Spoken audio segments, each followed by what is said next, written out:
the channel Horror Never Ends, the place where fear never stops. Here we collect the creepiest real-life stories that will give you chills and make it impossible to sleep peacefully. Today's episode is special. 3 authentic stories about encounters with what Native American legends call skinwalkers, creatures that steal the appearance of your loved ones, people or animals, to lure you into the forest and drag you away forever. These cases come from survivor testimonies, old newspaper archives, and personal accounts. No fiction, just what people experienced firsthand. Dim the lights, put on your headphones, and listen closely, because after this, you'll definitely look differently at your pet, the shadows outside your window, or a friend's voice in the dark forest. The first story. My name is Anna, and I live with my husband and 2 kids in a remote corner of Arizona, where the forest creeps right up to the house, so close that at night it feels like the trees are whispering against the windows.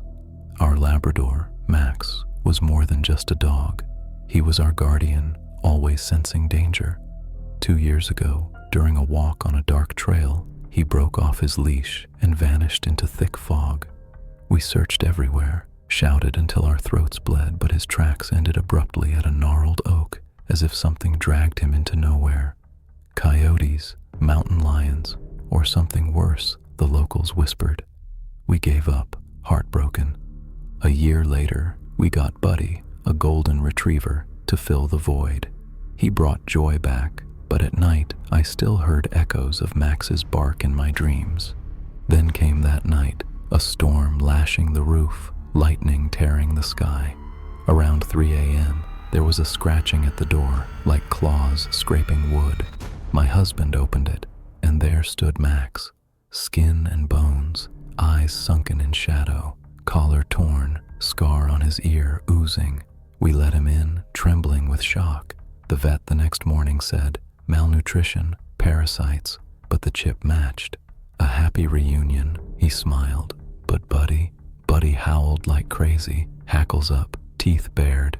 He growled at Max like he was a demon, refusing to get close. We locked Buddy in the basement to prevent a fight. The weirdness built up like shadows in the corners. Max avoided light. During the day, he'd hide in the darkest basement corner, where the air reeked of mold and rot.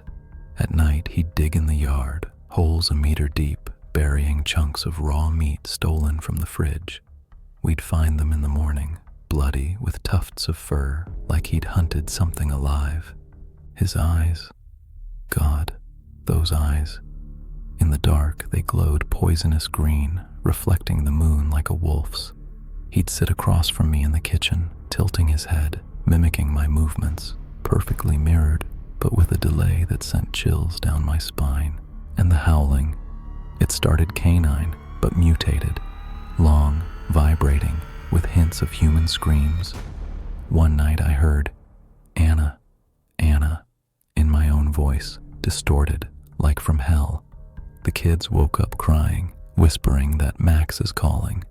We locked him up, but scratches grew on the door, deep gouges wider than dog claws, smelling of sulfur. One night I saw him standing on hind legs at the window, silhouette human but twisted. 3 weeks later, he vanished. Door locked, but a hole in the basement floor led into the earth. Tracks led into the forest, to that oak. We didn't follow. Buddy stopped barking at night, but sometimes, in the silence, I hear scratching at the door. The second story. My name is Laura, and my son Alex disappeared at 14 in the Washington forest, where trees stand so thick that daylight barely filters through the canopy. The woods always scared me, wind whispering, shadows seeming alive. Alex loved it. He'd wander off, coming back with tales of voices in the leaves. A week before he vanished, security cameras caught nightmares. At night, huge tracks around the house, toes too long, clawed like a monster's. Blurry figures on footage, tall, hunched shapes moving in jerks, faster than human. The sheriff brushed it off. Bear. But we knew it wasn't. Alex went out one evening and dissolved into nothing. The search was hell. Dogs whimpered and refused to go deeper. Volunteers whispered of curses. A month of agony, tears, sleepless nights. Then a call. A hiker found a cabin 20 kilometers away. Abandoned, rotting walls. Inside, Alex curled in a corner, asleep on a pile of leaves. Alive, but changed. Doctors, dehydration, scratch scars. He whispered, "I got lost," but his eyes, empty, pupils like voids. At home, the horrors poured in.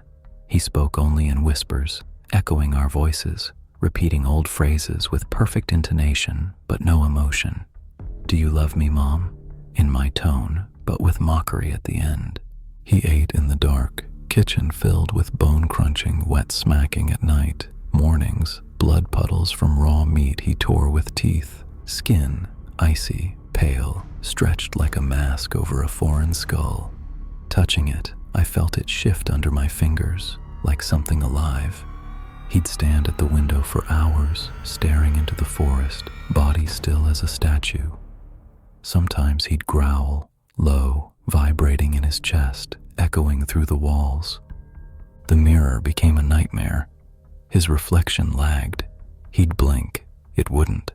Smile, it bared teeth later, wider, with too many. One night I heard laughter, his but twisted. I went in.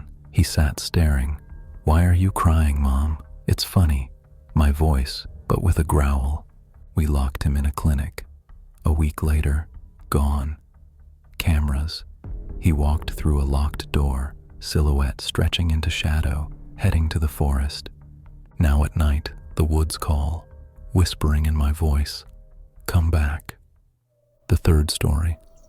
This story appeared in the Anchorage newspaper, Alaska, in May 1994, headlined, "4 young people vanish without trace in Chugach Taiga."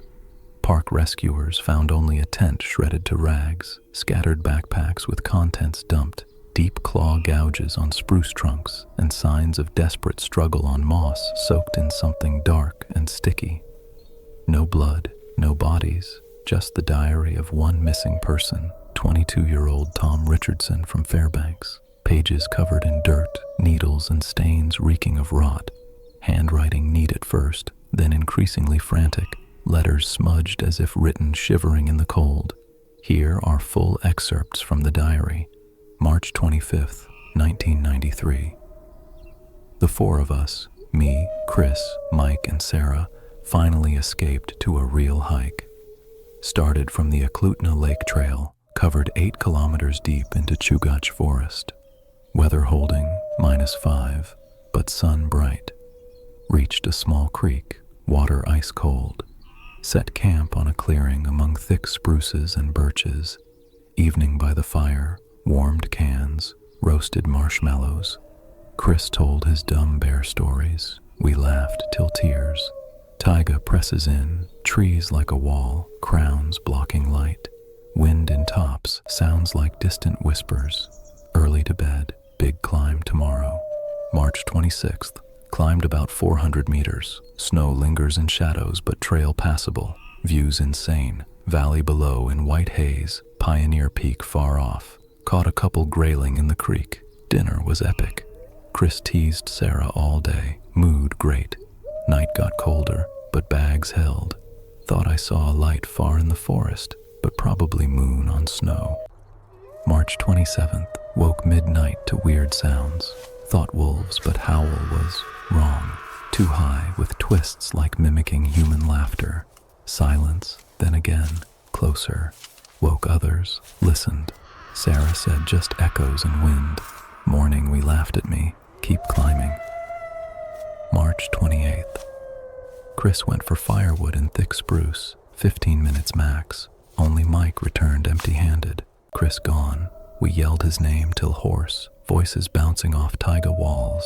Found his tracks, clear boot prints, ending abruptly at a fallen spruce covered in moss. No fall signs, no struggle. Evening back to camp, huge fire for smoke signal. Night horrific, same sounds returned, now mimicking our yells. Chris, cry I is, mockingly, like playing with us.